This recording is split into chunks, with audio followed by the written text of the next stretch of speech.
Om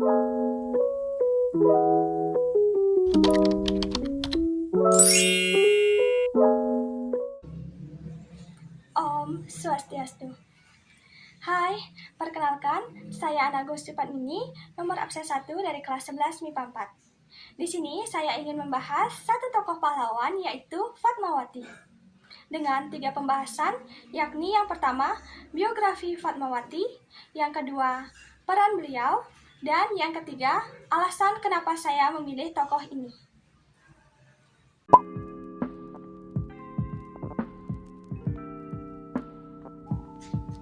Fatmawati, wanita asli pribumi ini lahir di Bengkulu pada tanggal 5 Februari 1923 dengan nama asli Fatimah.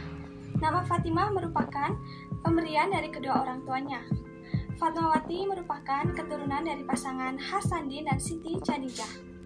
Orang tuanya adalah keturunan seorang keluarga raja dari Kesultanan Indrapura, pesisir selatan Sumatera Barat. Ayah Fatmawati juga terkenal sebagai salah satu tokoh Muhammadiyah di Bengkulu. Fatmawati dibesarkan dan dididik oleh kedua orang tuanya di Bengkulu. Saat berusia 20 tahun, Fatmawati menikah dengan Presiden pertama Indonesia yaitu Insinyur Soekarno pada tanggal 1 Juni 1943. Dari pernikahan tersebut, Fatmawati menjadi ibu negara Indonesia pertama dari tahun 1945 hingga tahun 1967. Fatmawati merupakan istri ketiga dari Presiden pertama Indonesia Soekarno. Pasangan pemimpin negara Indonesia tersebut dikaruniai 5 orang putra dan putri, diantaranya adalah Guntur Soekarno Putra, Megawati Soekarno Putri, Ratchamawati Soekarno Putri, Sukmawati Soekarno Putri, dan yang terakhir Guruh Soekarno Putra. Salah satu putrinya yaitu Megawati Soekarno Putri juga pernah mengikuti jejak ayahnya dalam menduduki kursi kepresidenan yang sekaligus merupakan presiden wanita pertama di Indonesia.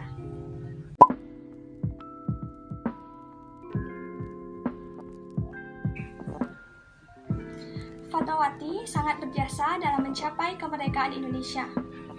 Saat menjelang detik-detik upacara proklamasi kemerdekaan Indonesia di Jakarta, tepatnya pada tanggal 17 Agustus 1945, Fatmawati berperan dalam menjahit bendera pusaka Sangsaka Merah Putih. Pada saat itu tidak mudah untuk mendapatkan kain merah dan putih di luar. Sehingga berkat bantuan Shimizu, orang yang ditunjuk oleh pemerintah Jepang sebagai perantara dalam perundingan Jepang-Indonesia, akhirnya Fatmawati mendapatkan kain merah dan putih. Fatmawati menjahit dalam kondisi yang cukup rentan karena saat itu beliau sedang hamil tua. Sehingga beliau menjahit menggunakan mesin jahit Singer yang dijalankan dengan tangan saja. Sebab dokter melarang beliau menggunakan kaki untuk menggerakkan mesin jahit. Dan memberikan bendera tersebut kepada seorang pemudi bernama S.K. Trimurti yang membawa nampan dan menyerahkan bendera pusaka kepada Latif Hendradiningrat dan Subud untuk dikibarkan pada saat berkumandangnya lagu Indonesia Raya. Sehingga Fatmawati dikenal sebagai wanita yang berjasa dalam menjahit bendera pusaka Sangsaka Merah Putih. Fatmawati meninggal pada tanggal 14 Mei 1980 pada usia 57 tahun di Kuala Lumpur, Malaysia karena serangan jantung, dan beliau dimakamkan di Karet Bifak, Jakarta.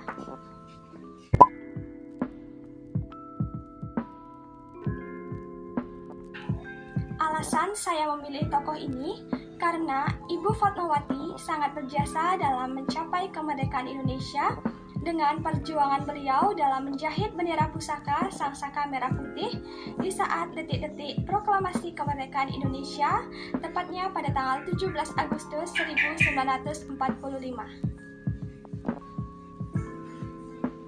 Sekian dari saya, terima kasih. Om Santi Santi Santi Om.